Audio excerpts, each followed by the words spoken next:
Hello, ladies and gentlemen. Welcome to Simply Technical. Was trying to catch our guest pointing around the room, um, making a fool of himself, just like I do every episode. Back again here with Keaton. I practiced pointing this time, and I got it right. And we're here with Jaron, who we're going to kind of discuss the decline in Christianity culture and maybe even a little bit of discipleship in the decline of Christianity. Jaron, welcome. Do you have any social medias you want to shout out? I do have Facebook and Twitter, but my Twitter is like almost a burner at this point, just because like the people who still follow me are just like my friends from high school or like my friends from college. Like, wow, he's funny. He retweets a lot of funny stuff. So we could throw it out there, but and then I Okay, also we'll link it in have the description if you want us to. yeah, and then I also have a Medium blog that I like will regularly put out there, like just essentially serious topics where I ask serious questions and try to provide serious answers. And then I also have like an adjacent satire site where I just purely just write funny jabs at evangelicals and evangelicalism. So I've got a little bit of both. Oh, and they can find that where at? The serious one is on the Medium website where you can just like write blogs, and then the satire is on Substack. So Okay. What's for the you name more, of them both? the the name of the Medium blog is just Jaron Alexander. Like if you just search my name, you should be able to find it. And then the Substack is under my pin name, Malcolm Gigglesworth. So if you're able to find Malcolm Gigglesworth on Substack, that's my satire stuff. All right.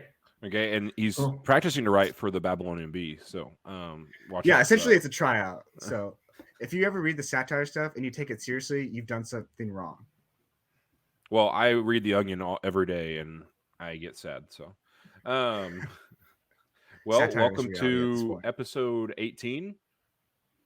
It's we're approaching our 20th episode to beat out our first two seasons. So, welcome. Yeah, why don't you give us some of your background a little bit, and then we'll jump into the decline of Christianity.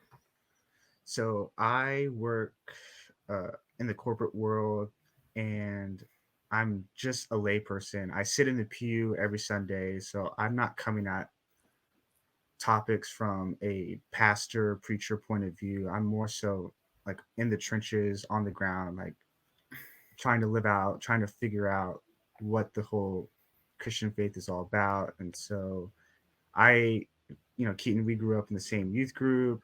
I honestly didn't become a Christian until college. Like I really was kind of just, Christian and label until college, where I actually began to, study and find out who Jesus is and what he did for me. And I've been on this never ending hunt for truth and knowledge and just wisdom on how to actually be an apprentice of Jesus. So that's kind of a little bit of my background on this topic. And you've read several books. I've managed to collect a few books and build a small library. Yeah. My Okay. friends think I've gone to seminary with how many books I've got. So no formal teaching as far as like went to university or college. No, I but went did to a lot of OU. self-taught. Like I went to OU. I was purely just, finance degree, or as I tell my friends, I was a Japanese fashion major, but low-key was a finance degree. And I just did in my free time, I just for my own fun and my own curiosity was just grabbing every book I could find on church history, theology, Christian living, whatever it was. I just wanted to learn more so I could live faithfully with Jesus. Okay. So, go ahead. well, now I guess you want to kind of tell us a little bit about sort of the decline in Christianity. I know that there's I think it was actually Pew Research put out a graph. It's a little bit outdated at this point. It was ended in 2017. It showed before that in like the 80s, 90-ish% of Americans identified as Christian, and in 2015, that number was down to 67%, and simultaneously, there was a 25% or so rise in the spiritual but not religious category. So you can just take that take off from there, and we'll Yeah, if you have the graphic and you want to throw it up for reference. Yeah, I'll pull it up. It'll be just a second, but you can go ahead and start. Yeah, so essentially, like, Christianity culturally used to be the norm, like in the 50s and through the 60s, and then you started to see that break with the sexual revolution, and as that expanded into the 70s, 80s, and 90s, you started to see nominal Christianity on the decline, where like most Americans would have identified themselves with Christianity or as a Christian. That's on the decline. What's on the rise is the nun category, which is essentially spiritual but not religious. And that's an important distinction because you'll have guys like Bill Maher or other prominent atheists who will applaud and celebrate the decline of Christianity, but the rise of the nun category, as if that means like everybody's just becoming, or everyone's just becoming agnostic. But that's not necessarily the case when you dig kind of into the statistics of it. The people in the nun category still either maintain some sort of vague spirituality from their upbringing.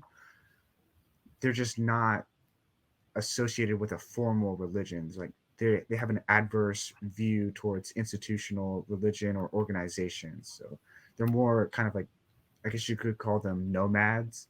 They're kind of just vagabonds wandering through like some sort of spiritual reality, and they just haven't, planted their flag down anywhere. When you say none, you mean None or Yes, NUN? None. Okay, not as spiritual nun as in like a Catholic. Okay, The nuns are not on the rise. Those people in those like really, really old fashioned clothes, they are not on the rise. Important distinction there. Okay. Yeah, those old ladies who beat your wrist with rulers are not making a comeback. Here's that graphic as well. So 98%, 63% in 2017, and then the religiously unaffiliated from 8 to 29%. I'm gonna throw a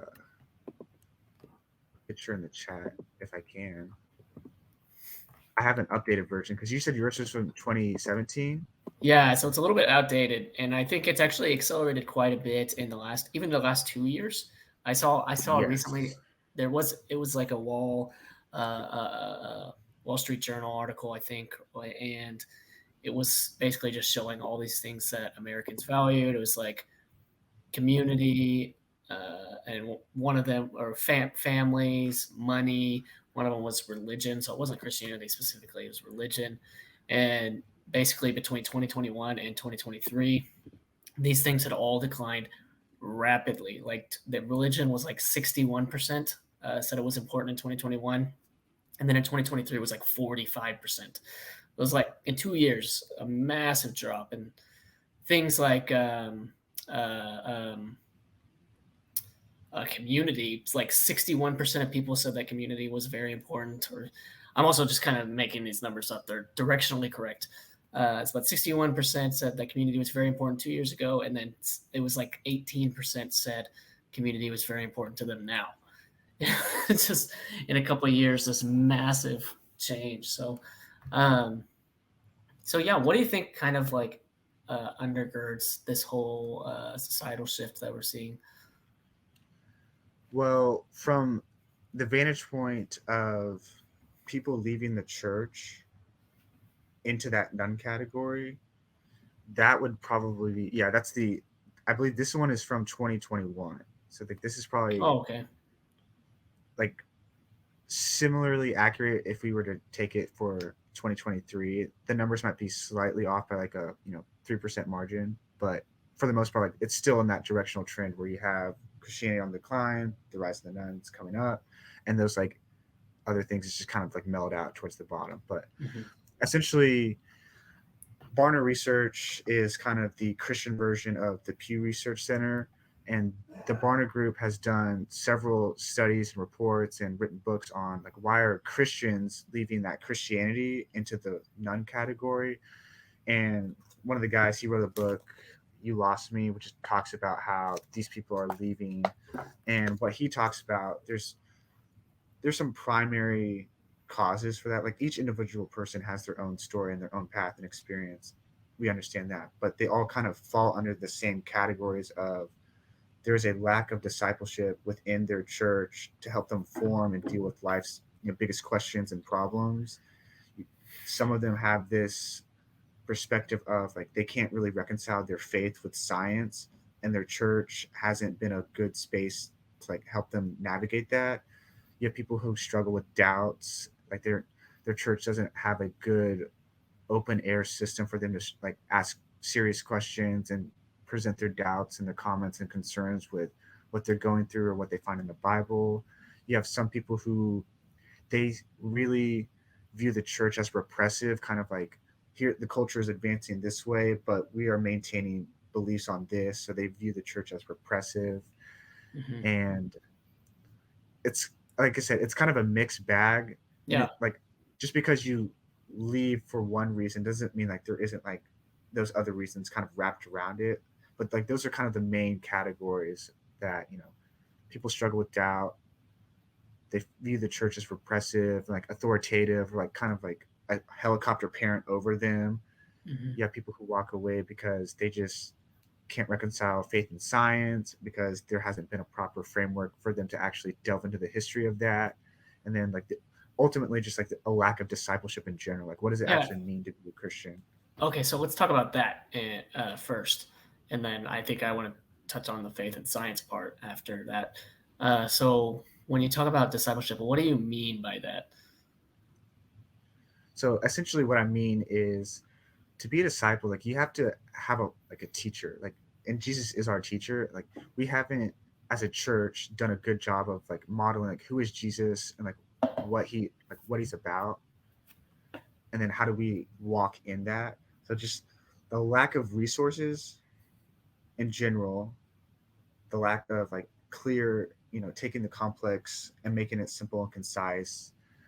And then honestly, like if like and this kind of goes into another conversation, but like the seeker sensitive type of stuff where like church has gone away from talking about who Jesus is and what he's done for us on the cross, like the gospel and how that feeds into our daily lives. And they've kind of gone into the, big brand church capitalism model where it's you're building your church's brand, and it's no longer about like who is Jesus and how can I live and follow him.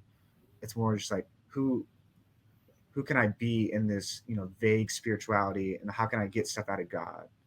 And so Yeah, that's why, you have tons of burnout from places like Transformation Church, like where people go there because they get caught up in the glitz and the glamour, is but that there's no that one real in Tulsa? discipleship. Right here in my own backyard, like it's Yeah, massive. that's the one that I've sent you, Evan. I've sent that group text a few times.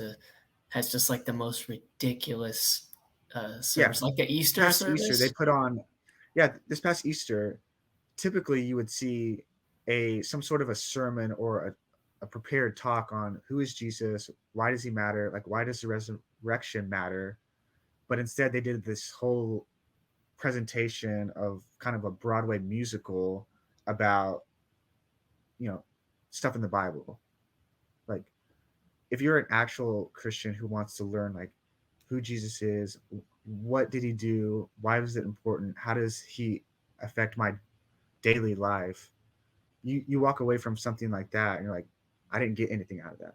Mhm. And so you get burned out pretty quick. And if Yeah, it that's all seems. that's available, then you're kind of tough luck Chuck. Now, great, grateful that Tulsa isn't only that. Like there are good, faithful churches in Tulsa, but when you have those big ones, like people tend to flock towards what's big, what's glamorous, like what's popular. So it's Yeah, it unfortunate. feels like the mega churches have sort of like a little bit of the They have the upper original hand, kind of. Catholic Church. What'd you say? They kind of have the upper hand because in a digital age, like if you're digitally savvy, like Transformation Church, Elevation Yeah, Church, places like that that are digitally savvy, they have charismatic pastor, they have great worship, band. Like you can attract people just on that alone, but can you keep them? That's what they're not doing. yeah. I sort of I mean, going to a small church has been a lot better for me, and I had this sort of idea that this mega church phenomenon, and I don't think they're all bad necessarily. I know Yeah. lots of people who really enjoy them, uh, but it sort of feels like this is what the original Reformation was against, because you had this like overly powerful Yeah, like when centralized. you have a centralized monolith where like they control everything top down, it becomes very like the gospel gets diluted, distorted, confused. And so that was like the beauty of the Reformation, is that the reformers were getting back to the gospel, kind of like uh, I love, I can't remember who said it, it might have been in the Barna group, like clearing the religious clutter. Like when you study the Reformation, like what the reformers were doing, they were essentially just clearing the clutter of all the sacraments and like idolatry of the Roman Catholic Church and all the extra stuff that they were adding on to Mhm. their own traditions. And the reformers were just getting back to like what was in scripture. Like the scripture is authoritative, it's enough for us to do our faith and life and practice.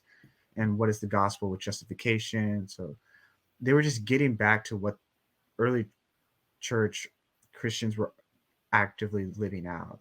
Yeah. Like it wasn't, and if you actually read guys like Martin Luther, like one of the first reformers, they weren't trying to overhaul and just get rid of the Roman Catholic Church. They were actually trying to reform it, like get it back to its roots. Like that Yeah. was their Yeah. heart. Yeah. Because it had, I mean, it had diverged so much that I guess anything that becomes so big is sort of destined to fail. Is kind of that's kind of one of the lessons you get from the Tower of Babel, I think. And the Catholic Church had become so powerful, it, sort of became corrupted. I mean, people were paying, they were paying indulgences to get their sins forgiven, Yeah. and that type of stuff. It kind of blows my mind that ever happened. But okay, so back to this discipleship thing. It seems like another way you could say this is people don't don't really understand what they believe necessarily, and the Yes. second they're faced with something different, it sounds a little bit better. They leave because who wouldn't if something sounds is a better explanation for reality to them. One of the best examples I've ever found is, and this is actually a pretty common experience, like if you grow up just going to church with your parents and like essentially like your parents' faith is your faith, when you go off to college, like they're not there in the classroom with you. It's like if you're encountering views that are different than yours and you don't have a reason why you believe what you believe and like how you can actually back that up with history and certain arguments, then you're just going to fold like a lawn chair, Hmm. and you're going to be left hanging in midair thinking, okay, well, why am I a Christian? And then that opens up the door to just saying, well, I actually don't really need this if this is an alternative that I find fancy.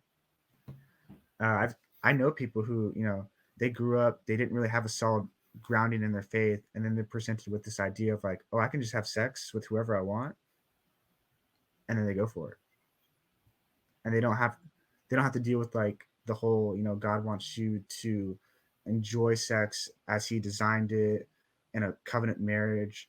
They don't care, like because their parents' faith is not their faith anymore, and so they go to college and they sleep around and they get caught up in the sexual revolution mindset of like, I can do whatever I want with my body as long as it makes me happy and things like that. And so there was no discipleship for 18 years, and it all just comes crashing down because they hung out with certain people who engaged in those activities, or they went to a classroom and heard a lecture from somebody. So it's the common thing. Like most people lose their faith or walk away from a period of time in those college years. Hmm. So it's not uncommon to see people grow up, go to college, and then just disassociate. Yeah. Well, I got a couple things. I I think it's human nature for us to want to do the easy thing. The moment we're Yes. challenged in something, if like you said, if we don't have any strong roots, we're just going to go with the flow of, well, I didn't really care that much. It's just a place I go on Sundays Yeah, and like it was I just like skip a three social club times. event. Yeah. If you treat it like a social club, then like, oh, if there's a better social club or a social avenue for me to pursue, to be happy, to be, fulfilled, then you're gonna do it. Yeah, for sure. Yeah. Um, Go ahead, Uh, Keaton. I lost my other point, but go ahead. okay. I'll kind of tie this together. So just bear with me for 1 second. But there's this kind of like idea that you'll constantly hear on social media or in the news that if everyone agrees on something, then they must be wrong. So if everyone agrees on this, then they must be wrong. It's kind of the conspiracy mindset. Okay, so some people must not know what's going on, but I think it's actually different.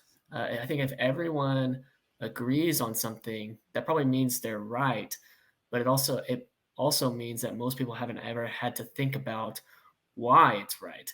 And I think that's kind of how, yeah, some people who grow up in church would uh, uh, be. Most of us don't ever have to think about what we believe. So I was saying this when I was writing some lessons. I realized I didn't really understand anything on what I believed or how to put into words what I believe, because there's nothing more like akin to thinking than to write something out. And so writing something out really represents how well you understand something. And so I sort of gave this exercise saying, oh, if you haven't ever like written about what you believe, then you should probably do that, because you'll probably find out that you don't understand nearly as much as you think you do, because our brains can convince us really easily that we know and understand more than we really do. And when you start to put pen to paper,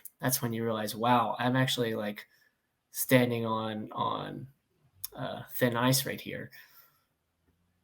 I'm glad you brought up that point about like writing it out and like actually like thinking about why you believe what you believe. The early church was actually very good at this because they had a catechesis process. Like if you were Roman, like let's say like you were in the city of Rome and you were Roman and you got invited to a house church, like you couldn't just actively participate in that. Like you had to go through a process of catechesis where like you were learning about what Christians believe and teach about who Jesus is and what he's done. And then once you've gone through that catechesis process, then you could get baptized. Where think about how different that way where you have stranger gets invited by their friend to a church, and during the communion time, the pastor's like, everybody come take communion, or like if you want to get baptized, let's do it right now. That type of thing where it's like instant. There's Yeah. no process of formation. And so it doesn't surprise me at all how if we live in a day and age where the church doesn't have sufficient discipleship and formation processes in place to develop the young into mature adults, then obviously like the culture outside of the church, whatever that looks like, because there's different cultural streams and narratives that exist, those will disciple those people when they get to college or high school or wherever. Hmm. Yeah. So I I think the big message that I've really kind of latched myself onto is like everybody's being discipled in some way. You're either being discipled by Jesus or you're being discipled by your work or your college professors or high school teachers or something. Like something is discipling you. Social media, whatever it is. The question is, are you aware of that?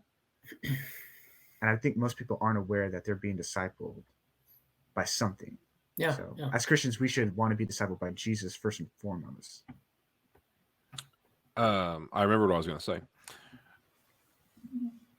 I think since we grew up going to school so much, we're going, to learn whether it's high school, middle school, college. Teachers are very malleable, or we're very malleable to teachers. When you go to a classroom, think back, when was like the last time you really questioned something that you were being taught? I mean, you might have a question of like, oh, well, I didn't realize that when I multiply these, it's really addition, 3 times, or whatever. So you might ask like a basic question, but when did you actually challenge your teacher on something? Um, and I think, and maybe this is just me, we have this mindset of, well, they're kind of right. And so if you have a teacher, you go into a classroom atmosphere, and this is probably more prevalent in colleges due to them being more open learning environments, typically, that you kind of just believe what they say. And they might be talking more about politics or more about Christianity, even though it might not be a Christianity class or a world religion class. You kind of just tend to believe what they say because they're a teacher. You kind of have put them into an authoritarian role in your life. And so they give you their point of view, and you're like, oh, well, that's probably true. They're a teacher.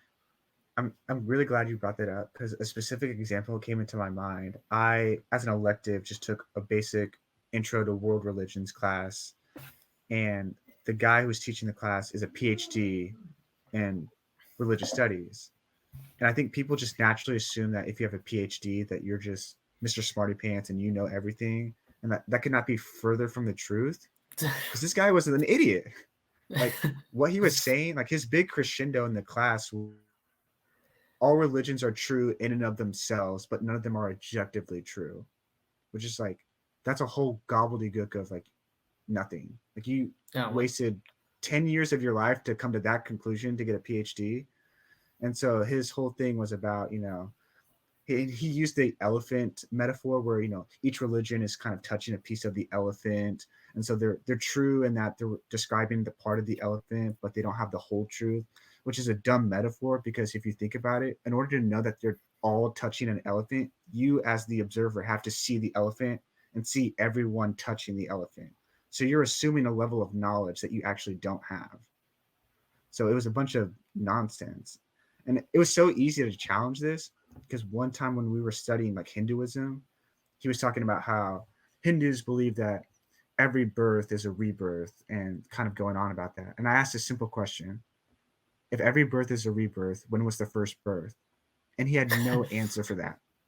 He had no answer. And like everyone in the class was like, oh dang. That kind of makes sense. It's like, yeah, like if you ask basic questions and don't just assume that the guy with the PhD is right, I think you'll find out like some of them are just full of hogwash. yeah. Said as a eventual PhD myself, I can agree.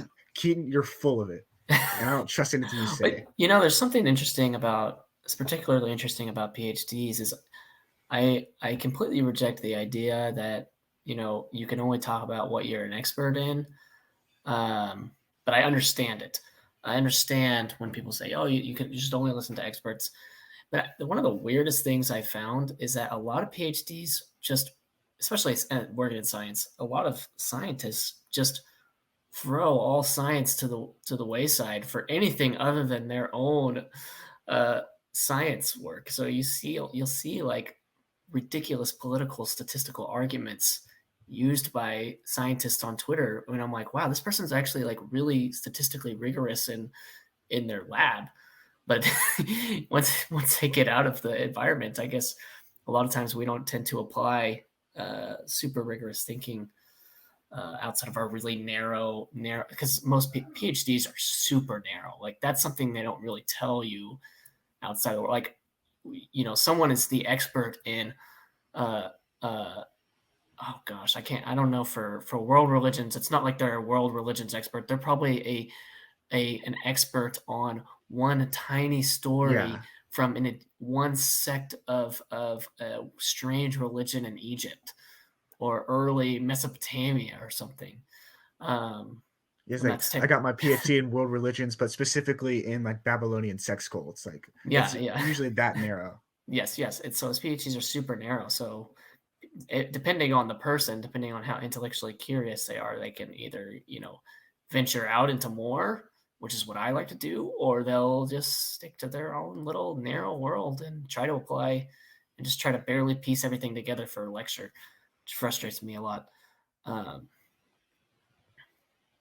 also that brings up another topic I was going to mention is it seems like, so historically Christianity was a very intellectual culture. Yes. A lot of the great intellectuals, the original scientists, were Christian. And I feel like that's been completely lost recently, like especially like American Christianity. I don't even know who our like intellectual leaders are now, because it just seems so watered down. At least some, other, I mean, it seems like Orthodox has pretty good intellectual leaders for themselves, and Catholics as well. But gosh, American Christianity is like American Christianity is like a mixed bag. It's like whatever your tribe is, like you naturally like tend to ascribe authority to the leaders in that tribe. Yeah. If that makes sense. So like yeah, because there's so many different streams, there's no real like figurehead, which like for better or for worse, like you can have the arguments about like not having like a centralized authority, but it really just, I mean, I can think of people that I go to for spiritual authority, and like if I wanted to understand like a certain passage in scripture, like I have resources available to go to Mhm. that. um but I think someone made the comment that I remember that was very, very insightful. It's like it's really sad when, the majority of, Christians, specifically like on the right, are being more discipled by like Tucker Carlson or Sean Hannity or people on Fox News, as opposed to the pastor in their local congregation, or just evangelical like theologians or thought leaders in general. Like Yeah, that's kind yeah, of yeah. the When point where I we're at. say intellectual thought leaders, I don't mean a like actual authority. I mean just someone sort of putting thoughts out there that people who aren't Christian find. The person I think of is that like is sort of the leading American Christian, but he's not actually Christian. Is Jordan Peterson? I think he is, because there is no like intellectual Christian explaining certain things in American culture. This guy who is not overtly Christian, and I enjoy his biblical lectures a lot, sort of became that for a lot of Christians. And I guess Yeah. how you said like political leaders and uh, talk show hosts also sort of fill that void. Although I don't I don't ever listen to them, so I don't know them as well, and I don't know how actually intellectual they are. Yeah, but uh, I don't listen to them either, but it's like someone made the comment. It's like that kind of makes sense that like if you have people who their primary source of news is like Fox News, and like their primary source of like spiritual, like, Christian and label, like, are that like that's kind of like the brand that Fox News has. Like they're being more discipled by the people on the primetime person in the pulpit, which is crazy because like if you only go maybe on Sunday now, like the statistics show that, people maybe go to church like once or twice a month. And so if you're getting that hour on Sunday versus an hour Monday through Friday nights for like however many talk shows or primetime shows you watch, the numbers start adding up in favor of those people. And it's the same thing on the left too. Like if all you watch is CNN or MSNBC, like you're being discipled by those talk show hosts and those, pundits, as opposed to the person in the pulpit that you see maybe once or twice on Sunday for an hour. mhm. So, which feeds back Oh, into that whole discipleship thing. well, I wonder how many hours a week people watch the news. One, go to church, and then three, read their Bible outside of church. So, like, if you're I going can to tell church, you, go ahead. like people don't read the Bible. Like, like the majority of people like just don't read the Bible. Like even people who would profess to be Christian, like if you did and I don't have the exact numbers in front of Mhm. me, but the idea that like people will touch the Bible maybe once, twice a month on average. Like it depends on like how serious you take your faith, but like the average is probably like a few times a month if you label yourself as a Christian. Obviously, if you're a more serious Christian, you might do it a few times a week or daily, but just like in general, people just aren't touching the Bible, which is strange to me that we live in this day and age where like the Bible is like easily like the most accessible book. It's like in all different languages. And on top of that, you have all of these resources like biblical commentaries, essays, articles, blogs, video Podcast. resources, like lectures, podcasts, like all of it is on top of having access to the book itself. And we are the most biblically illiterate generation in the church, outside of like the people who just like didn't have the Bible, like because it was Yeah. being written. Mhm. Yeah, I think that I think that is not necessarily a sign of lack of discipline. I think it's actually because I mean because let's just take out the actual point of reading the Bible, and let's just say it how it is. If you don't have any intellectual curiosity and you're just purely going off discipline, the Bible is pretty boring to read after you've gone through all the stories. And if you don't have a desire to understand and have a sort of curiosity, then you're just reading it to go through the motions. And I think because we have no like sort of intellectual depth in Christian culture now, people don't have that curiosity. So it becomes just well, I got to read the Bible. It's like a chore. It's the discipline chore, and eventually that falls off. There has to be some kind of passion and a deeper understanding of when discipline eventually comes. I mean, there's days if I work out, I've worked out for like 10 years now, and I've been pretty consistent because I was passionate. I loved it. And eventually that discipline became habit. There's days I don't want to go that I still go. And I think that's also how spiritual disciplines per se should be and will be. But I just don't think, I think we're missing that piece, that original piece.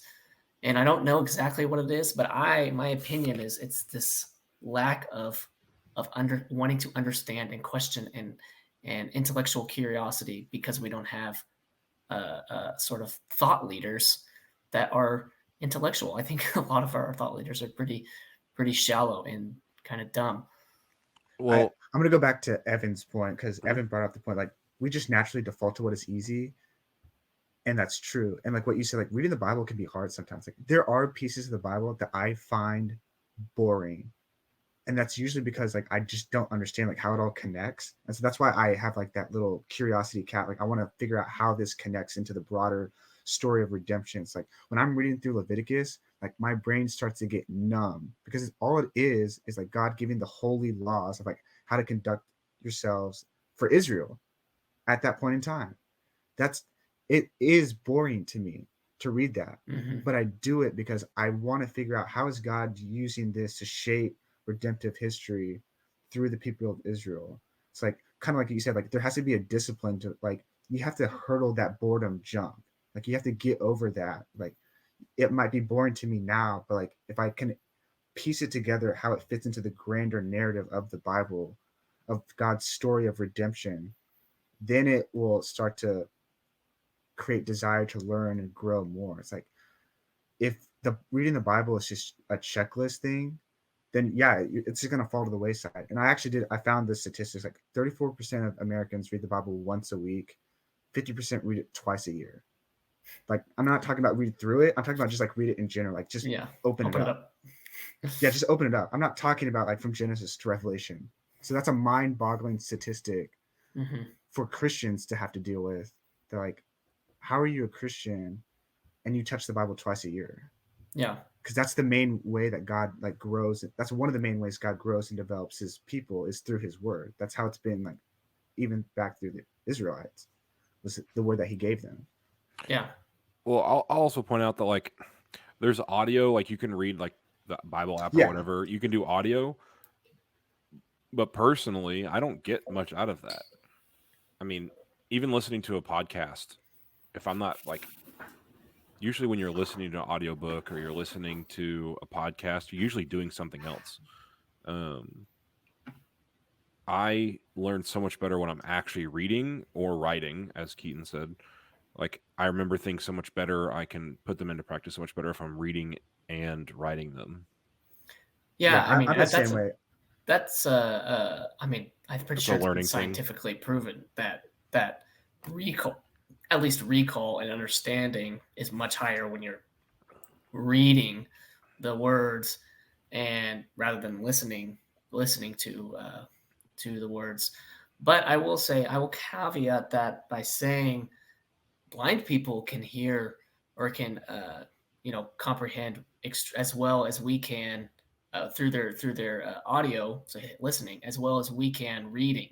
So I do think what's that? They have to. I mean, they have to. They have to. But I think that indicates that also we probably have those similar capabilities. Like I think I will say I don't ever listen to audio Bible ever, so I don't really know for sure. But I will say I think I recall quite a bit more podcast wise now than I did 5 years ago. But I listen to like probably 5 hours of podcasts a day, working and driving. So I think my brain has sort of adapted to this audio recall pretty well. I think that like personally, like I'm more of a open it up like physically. Like I know some people have their iPads and they like to, I can't do that just because like I'll get distracted with, other notifications or things like that. So just like having it there that I can highlight, I can underline, I can, write in a journal or something to like any thoughts or notes that I'm getting out of the text. But I do have friends that they have like the Dwell app where they listen to the Bible uh, as they're going to work or whatever they're doing. Like they listen to it. It's like, however the Word of God is getting into you, like I count that as a win. Personally, I'm more of a like sit down in a relatively kind of closed off space to where there's the minimal distraction for you so that you can just focus wholly on the Word of God and get something Yeah. out of it. Yeah, and I would say my advice is if you are bored reading and it's turning into a checklist, then write about it. Write about what you're reading and understand it. Then you'll probably start to go look for other connections and in other verses. You'll dig on commentaries quite a bit more, and then that'll just naturally stimulate, your curiosity. Yeah, like not every Bible reading experience has to be like the Shekinah glory of God coming down on Yeah, you. Like, oh, this is amazing. This is wonderful. Like, there's going to be some parts where you're just simply engaging the text and you walk away with more questions than answers. And that's okay because opportunity to, like you said, look up a commentary or look up a article or go to a podcast where someone's talking about that subject. Like, it gives you the opportunity to grow and learn so that way you can come back to it with a refreshed perspective and then try to reread it. So it all kind of goes ebb and flow. Like not every time you read the Bible, it doesn't have to be this incredible experience that changes the trajectory of your life. Well, yeah, definitely. maybe your guys' experience is different than mine, but I don't think I was ever really taught like how, I wouldn't say necessarily study, but how to read. Like there Yes. are points of like, okay, well you should be reading the Bible. Well, okay, let me just start Like in what does that mean? Matthew. Let me just start in Yeah. Matthew, I guess, and I'll just read. I think getting some type of I don't want to say manual, There's like a some type. model, like a framework of like how do I approach like 'cause the Bible's I not all want the same literature. There's different like there's history, there's historical narrative, there's poetry, there's wisdom literature, there's Apocalyptic. apocalyptic there's different genres in the Bible, and so you can't read it all like with the same like lens. Like you have to read it through, okay, this is historical narrative, like this is descriptive, it's not prescriptive, or this is poetry, like it's meant to teach me something. So like it's like you said, like there's no, and this goes back into the discipleship aspects. Like I know for a fact that I was not trained how to read the Bible. It's like I kind of had to piecemeal it all together and like learn from different teachers and kind of dig into the commentaries to see what people were saying about these texts. Like I'm like you, like I had no idea how well, to even and you read can look this. internally of like, okay, well I have questions about this, and I mean you can do a quick, easy Google search of, okay, well what does God think about forgiveness? And so you search, I'm sure there's plenty of online, um, like I said, I don't want to say manual, direction, like, oh, well, you should read these verses about forgiveness. And so you read those instead of just saying, well, I want to learn about forgiveness. Let me just start in Matthew. You're not gonna get a good experience just doing that. Yeah. Okay, so definitely before we wrapped up the second part of this conversation. So first we covered decline in Christianity, but there's a lot of atheists or agnostic people who think, well, maybe this doesn't matter. Like, why do we need religion or Christianity specifically? What's the point of all those that old 2,000-year-old That book? Bronze Age book. Yeah. And what exactly is so important about Christianity? And this is where I kind of wanted to talk a little bit about dominion. And but first, maybe you could talk about that. Yeah, this is a great book if you're ever curious, by Tom Holland, not the Spider-Man, the a- the historian who is an atheist. Like Tom Holland explicitly will state like he's not a Christian, he's like atheist agnostic. in that kind of realm. But he became fascinated by Christianity because he's primarily a Greek Roman historian. I think he's also kind of delved into like the Persian history as well. And he was just fascinated by Christianity and how like that kind of conquered the world in terms of it outlasted, the Greeks, the Romans, the Persians. Like Christianity is still here, but like those, pagan religions are gone. Those societies are gone. Like we have the remnant of it in terms of like, democratic and republic ideals, but ultimately like what shaped the world as we know it are like the Christian truths and principles and ideals. And the easiest example of that is, the idea of human rights. We hear about it all the time. Like, well, where did that even come from? Like we naturally assume it, like, oh yeah, like everybody is, equal in value, everybody has inherent dignity and worth. That comes out of the Christian worldview of like the Imago Dei, that we're all created in the image of God and we're all inherently valuable in his image. And so we have no right to, murder and things like that. That comes out of a Christian worldview. That you don't get that out of, a nihilistic or atheistic worldview. And if you try to, you always tend to have to borrow from the Christians. Like that's one of the reasons why I appreciate Friedrich Nietzsche so much, is that he was probably like the most truest atheist that you could possibly get, Yes. because he would get angry at other atheists for borrowing from the Christian worldview. Mm-hmm. Like he would actively call them out. It's like, no, we have to get rid of all of this and we have to recreate everything in order to, achieve the ideal of the Ubermensch, like the Ubermensch. Superman. Yes. Yeah. I mean, Nietzsche he's almost impossible for me to read because he's so he's scatterbrained, extremely scatterbrained, but very intellectual. He's difficult to read as an intro philosophy person. But he's an atheist, and his idea that, well, we killed God, or he's sort of diagnosing the future problem of the world, and he's around in like the 1880s. Am I getting that right? Yeah. He died just before the turn of the 20th century, which Okay. is absolutely insane because what he predicted and prophesied would happen happened in the century after he died. Yeah. The fact that there would be like more bloodshed than ever before in human history as we, seek to navigate like a world without God. Yes. Like World the War I, famous World War II. story is the madman, and the Yeah. madman is screaming through the streets. He's, help, help, we've killed him. And all the people look at him like, what are you talking about? He's, we've killed God. What do we do? And everyone's like, who cares?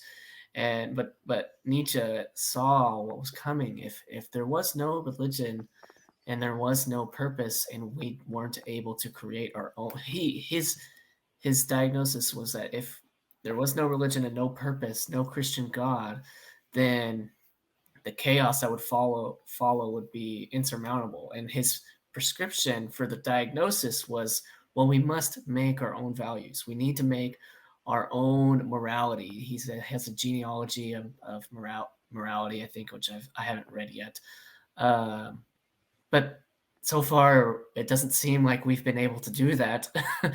I guess maybe that's I guess not direct evidence for Christianity in any sense. So the saddest thing about Nietzsche is not the fact that he predicted like the greatest bloodshed in human history would follow after we got rid of God. It was the fact that he went insane himself. Like he became the madman. Like he spent the last years of his life in an asylum, and all he could ever like utter out, and is like he was insane, but every once in a while he would like lapse back into like a sane mind, and all he could repeat were Bible phrases that he learned as a kid. I think is like one of the stories that I read. That's wild. That's very tragic that like the world's greatest atheist became insane. But that was because he knew the logical conclusions of his worldview. He followed his worldview to its logical conclusion and spent the last years of his life in an asylum. Whereas you have atheists today like Richard Dawkins, Sam Harris, the late Christopher Hitchens, like they will be atheists, but they'll still borrow from the Christian worldview, but they just don't care. Yeah. Yes. So why is everyone equal? How is everyone equal? What exactly? Yeah. Where does that come from? That's not a human evolution utilitarian view. If I am purely utilitarian, then I'm going to if I can kill 5 people to save 100 people, then I will do that if I'm a pure utilitarian. But there's value inherent in everyone, and so where does that idea come from? Is something quite fascinating. Yes, and it's always fascinating to me where you have guys like Tom Holland, who they're atheists, and they're looking at this not from a Christian perspective, but from a purely academic, historical perspective, and they're even catching on to the Christian truths and like how that actually changes things. So like the early Christian church, the women were the first ones to really embody the principle of my body, my choice. And so today that means something totally different because it's mainly used by abortion activists. And in the early Christian church, that principle and that phrase really meant like, I'm not your sexual object. Yeah.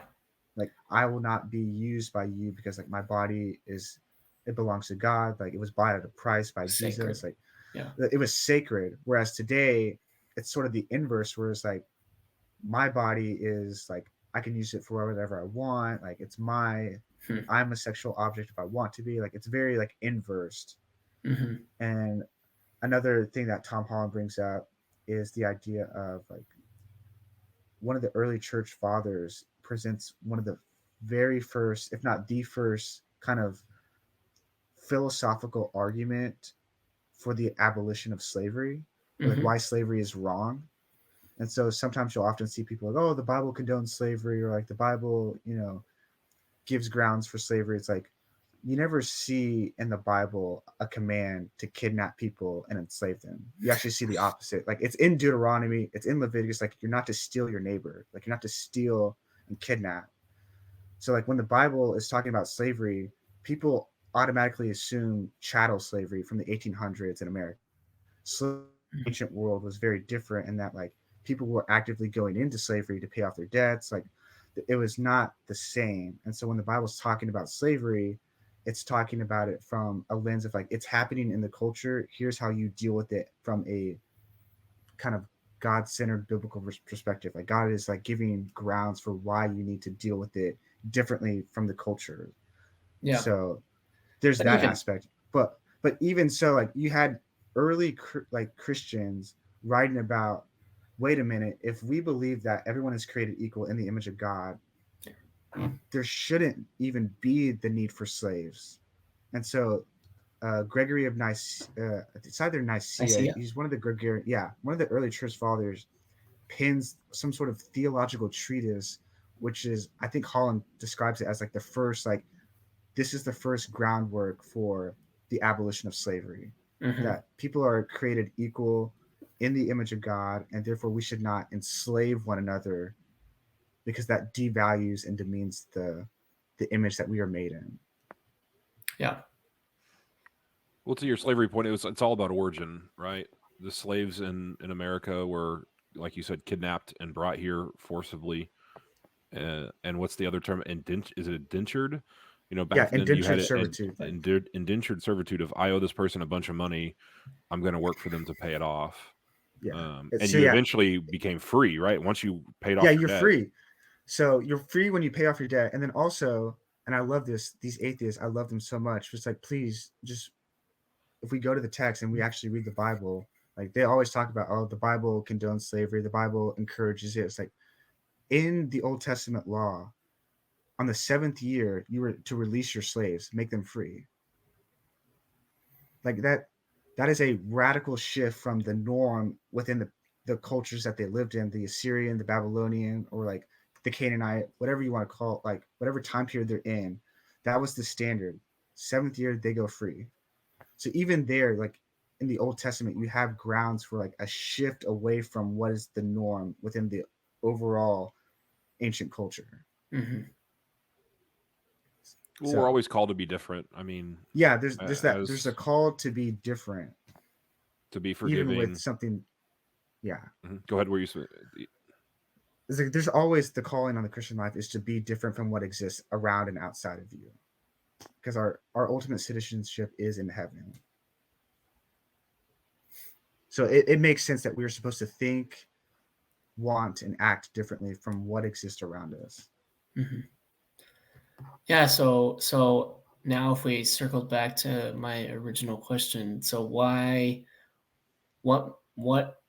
why is Christianity important uh, uh, in today's world? Like, what is um, if we were to take a pure talking to like an atheist who doesn't believe, uh, uh, what value, we've actually kind of already touched a little bit on it, but what value or values have they derived from Christianity that they mistakenly misidentified as sort of, you know, evolved into, I guess.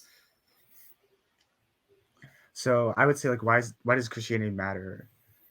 I every once in a while I get the opportunity to go out to New Life Ranch and speak with high schoolers for like their leadership development. Like they have the main summer camp for the kids, they're there to learn and have fun, and that's awesome. And then they have this separate section of summer camp for high schoolers who want to grow in their faith more seriously and more in depth, kind of get into the deep end of the pool to be leaders.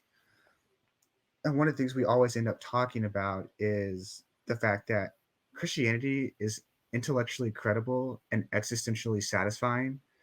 And I borrow that from Tim Keller's like there are legitimate arguments for believing in Christianity, and those are also existentially satisfying. So like Mm-hmm. you have the mind and the heart connecting, that like what I believe is true and I have good reasons to believe it's true. And then also it's like what I believe is true, and when I live that out, I'm a satisfied person. So it's like one of the things that the younger generation is dealing with now more than ever is anxiety and depression. And so one of the things that I try to help the campers realize is like if you are a Christian and you have been united to Jesus Christ by faith, that should free you up from the burden of having to be your own God. Because one of my mentors, he has this brilliant line where he talks about how anxiety is the price tag we pay when we try to become our own higher power, and we go bankrupt trying to cash that check every time. And so rather than trying to act like we're in control of our lives, there's so many things that are outside of our control. So rather than try to control everything, we submit ourselves to the one who is in control. And like Jesus offers us a peace that transcends all understanding. It's like the idea that that peace is available to us should be able to calm the storm. It's like the waves go from being monstrous to just kind of being evened out, knowing that, okay, I'm not in charge of my life, God is. And if he's good and he's got a plan for me, then that means that he's going to get me through it. And he's with me at the top and at the bottom, good season, bad season, mountain, valley, however you want to call it. If God is good and if God loves me and he's with me, that changes things. That's where the existentially satisfying peace comes in. Like if you know what you know about God and you have good reasons to believe that it's true, how that plays itself out in a practical level is, wait a minute, my everyday life starts to change. I don't have to worry about my future. I don't have to fear the future because he's already there and he's already working things out. Does that make sense? Oh Like yeah, yeah. there's a radical paradigm shift in how you approach like even things like friendships, relationships, like romantically, money, career, like all of that stuff starts to fall under his purview, as opposed to you trying to work out every little detail because you think that you're in control. Like there's very little that we are in control of. Mm-hmm. Like that's been the one thing that I've struggled with was the anxiety and depression. It's like having a full and knowledgeable understanding of who Jesus is and what he accomplished for me on the cross and how that actually feeds into my daily life. Like I don't have to worry because like if God's not freaking out, then I'm not going to freak out. Like that Yeah. changes things. Like once you start to let that sink deep into you, it really starts to change how you approach things and how you behave in certain situations. Hmm.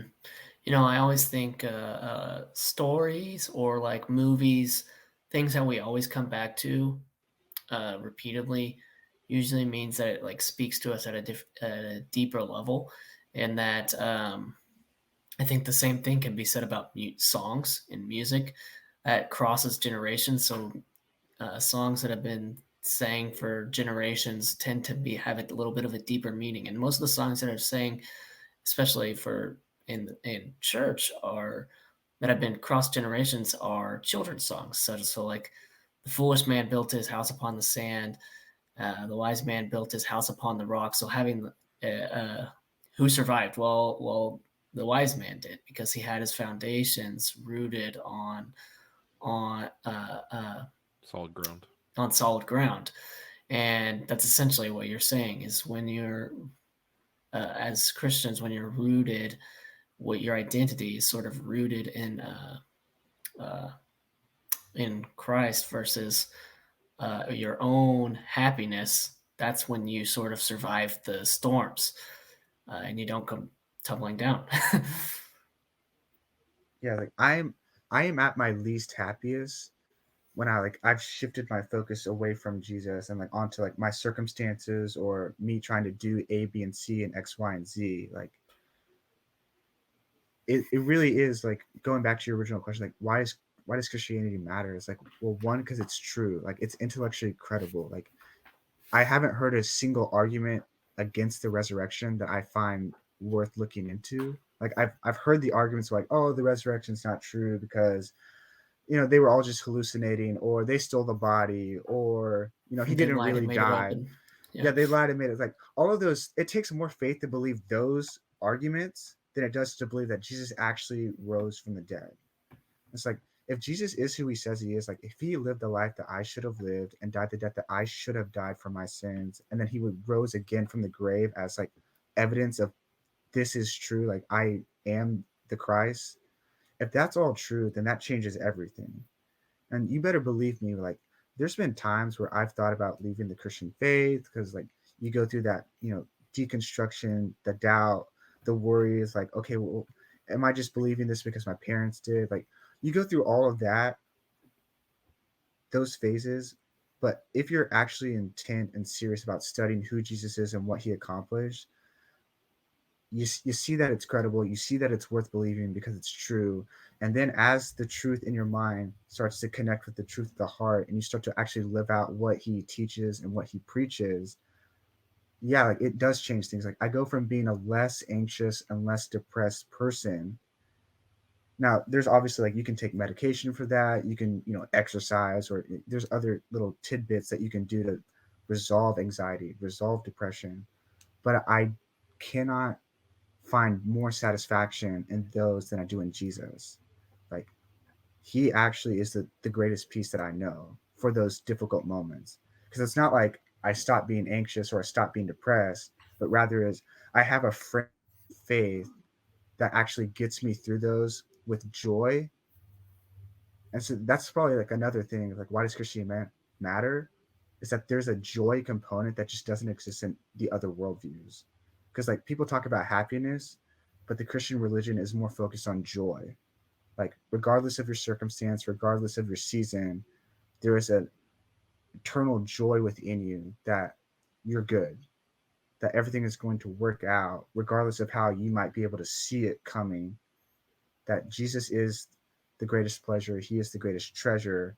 So whatever I'm going through, he's with me in the suffering and he'll get me through it. So it's why I feel bad for the Christians who have reserved their faith for I accepted Jesus into my heart by praying this prayer, and when I die I go to heaven. If that's all your Christian faith is, you're missing out on like what Jesus actually came to give you. Like he didn't die on the cross for you to treat him like fire insurance, if that makes sense. Pascal's Like wager, yeah. yeah, like he died and rose again for like a life to abundance. Like in John 10, like I came to give life to the full. Like he came that his joy may be in you and that your joy may be complete. Like that is the life that he talks about, not this whole like I'm going to go to Sunday school and go to church like once or twice a month. Like, if that's all your Christian faith is, I invite you to explore the fact that Jesus probably has something better than that. I don't think Jesus died on the cross for you to read your Bible twice a week or to go to church once a month. Like, I think he died to actually live, for you to live a life with him every day and experience the eternal joy that he offers. So that's one of the main messages that I always try to give out to those leadership development campers at New Life Ranch. It's like, there's so much more to the Christian life than what you're just going through right now. Like, I promise you, like, there's more, and you should want to explore that. Well, like, what's the point? If you only go twice a year, what are you getting out of it? That I Yeah. guess you feel good for 2 hours a year. Like, It's insurance, like he said. Yeah, like if it's fire insurance, then that's what they'll do. But Yeah. I think Jesus didn't die on the cross for us to treat him like fire insurance. I think he actually died and rose again for us to actually live a life of love, joy, and peace with him, not just in eternity, but in the here and now. Yeah, I think I would since we probably getting to the end, I'll just rapidly say this is I think a lot of people have slipped into the sort of fire insurance mindset. But when you talk about that book Dominion and think about past generations of Christians, they really lived out their faith, and through that they transformed the world and brought what you could say is a piece of sort of like a sort of taste of the kingdom of God in a way. And that was sort of their purpose. And now we've sort of completely gotten away from that. I'll bring up this point. Early Christians got thrown in the Colosseum and eaten by lions and killed by gladiators. Yeah. They didn't. They. You better believe that they, one, believe that Jesus Christ is who he says he was, and that he actually, he lived the life that they should have lived, died for their sins, and rose again. Like, they believed that wholeheartedly. And two, like, there was a heavenly, eternal joy within them as they were going into the Colosseums to be slaughtered and killed. You better believe that there was something different about them. Like, they weren't going to church once, twice a month. Like, it was like an everyday thing for them. Like, they actually believed it was true, and that's why they died for it. And it's one of the things where I often pose this wager about, like, how many of us would have that same heart and mindset if all we do is go to church once a month or twice a month, or you think about the mega church celebrity pastor problem that we have here in America. Like, how many of those guys in their Gucci belts and their $3,000 jacket, how many of them would go willingly into the Coliseum? Yeah, probably not very many. well, I mean, I don't know. I heard the story a while ago of, like, there was an active shooter somewhere and they were going to classrooms and they shot somebody because they were praying, or something like that. And I think that question got posed, was like, what would you do in that situation? And we all tell ourselves, oh, I would 100%, claim Jesus and claim faith. But I doubt that very many actually would have. And how many Bonhoeffers were there in Germany during Yeah. Bonhoeffer is Nazi another takeover? great example. Like, why does Christianity matter? Like, you had a pastor start an underground seminary to combat the rise of the Nazi movement, because the German church was like a national church. So, like, once the Nazis took power, they started to infiltrate the German church. And so Bonhoeffer rightly saw, like, this is a problem. Like, we are called to be faithful to Christ, not to the Nazi regime. And so he started an underground movement, and he got a lot of flack from his friends. And I'll never forget this story. Like, one of his friends actually came out to see his seminary that he started, like, underground against the Nazi rule. And he took his friend in a boat ride across the river and up a hill, and they started to see a Nazi training camp where they were training soldiers, training airmen. And Bonhoeffer told his friends, like, these are the tormentors of our day. You and I, as the church, must be stronger than what you see here. And then they got back in the boat, silent, and went back to the seminary. the idea of this, the church, must be stronger than that, what exists out in the world, whatever it looks like, whether it's the Nazis or some other regime, whatever it looks like, the church must be stronger than that. Yeah. Which goes back into the discipleship. Like, we must be discipled by Jesus. And I think it's Will Durant. He's a historian, and he has this famous line where he talks about how Jesus and Caesar went into the Colosseum and Jesus came out the victor because the Roman Empire is dead, but Christianity is alive and thriving. Like the church in China, heavily persecuted by the Communist Party, but they're one of the active, like, fastest growing churches in the entire world.